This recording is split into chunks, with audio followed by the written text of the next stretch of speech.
Improper integrals come in three flavors. You can go from a constant to infinity. You can go from minus infinity to a constant. Or you can go from minus infinity to plus infinity. Now, where we're headed back into now is the world of limits. So in other words, what this chapter nicely does is a review of everything we've done. We've used derivatives. We've used antiderivatives already. And now we're going to be using limits. So this is how this is going to work.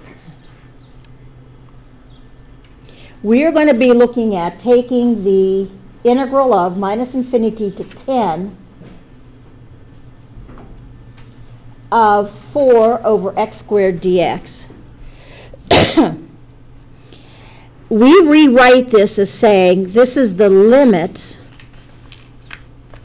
as a goes to negative infinity of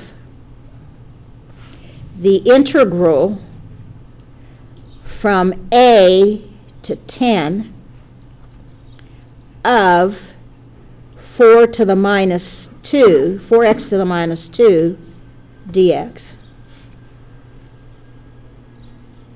Now, these guys either will have numerical value answers or they'll go to infinity, and what we'll use if they don't exist is the word diverge. It will diverge rather than converge. Converge means it's got a limit. Diverge means it does not. So what do? We work this guy out. So then you could do it as an aside if you want, or you could do it in line. I find it's kind of messy to do it in line. I'm going to do this first one in line, and you can see it does get a little messy because I have to keep track of this.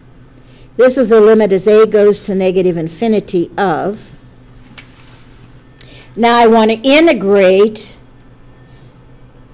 4 to the minus 2, 4x to the minus 2. Well, this is what? 4x to the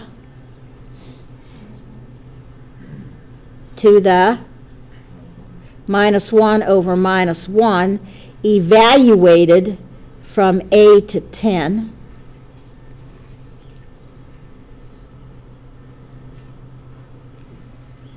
Which is the limit as a goes to negative infinity. If I do it this way, I have to put that in each time. This is minus 4 over x evaluated from a to 10.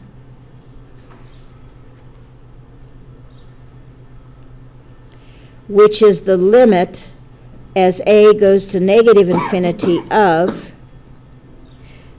upper minus lower, minus 4 over 10 minus a minus 4 over a, which is the limit as a goes to negative infinity of minus 4 over 10 plus 4 over a,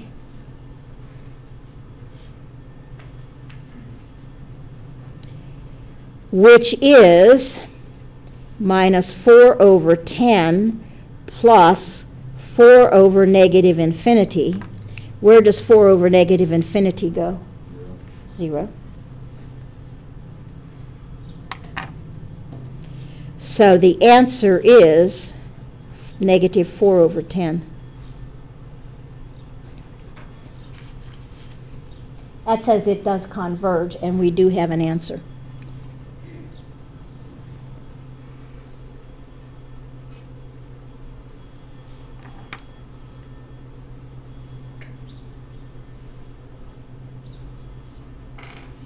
Now, if I were to think about what's really going on, and maybe you don't care what's really going on, is this.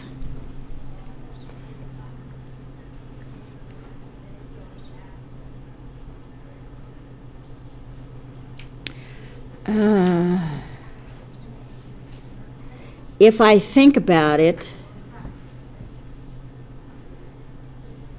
this guy's going to negative infinity. What that means is, as I'm going to negative infinity, this thing is coming down tight enough along the x-axis that it's basically stopping any seepage. It's kind of like what happens, you go back with the little Dutch boy in the dike, you know, the old story where there's a hole in the dike, a little Dutch boy puts a thumb in there, keeps the dam from breaking because his thumb fits in the hole, stops the water from leaking out. Well, that basically says if this guy kept going and the little Dutch boy's thumb was too small for the hole, what would have happened? The water would have seeped out. Eventually, the erosion, the hole would have gotten bigger and bigger and bigger and bigger, and the dam would have burst. That says this eventually tightens down to the point where nothing more can be added in. You're essentially adding zero. It's so tight against the x-axis, you can get a numerical value. If it wasn't, we're going to see one that doesn't, then what happens is there would be such a flood that you're adding in that essentially what happens is the answer would be either plus or minus infinity instead. So this guy's coming down tight enough that you don't have a problem. Now there is another issue with this problem that I just noticed, and it's got to be a typo in my part, where this should have probably been, and it's not your fault, it's mine. I think this should have been a negative 10. When I drew the picture, that's what I noticed. And when you say, well, why is that? Here's my problem. This function looks like this. If I'm going from 10, what does it incorporate? That vertical asymptote. And this thing never tightens down enough. There's always going to be so much space in between that should have diverged. My guess is that should have been a negative 10. Because if now I'm looking at negative 10, I'm now beyond that vertical asymptote, and I've got some area, and I can ignore that.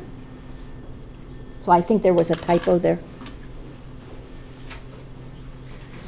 So we're not going to worry about it, but that's something that you would be ignorant of. But I'm not ignorant of it, so it's not your fault, it's mine.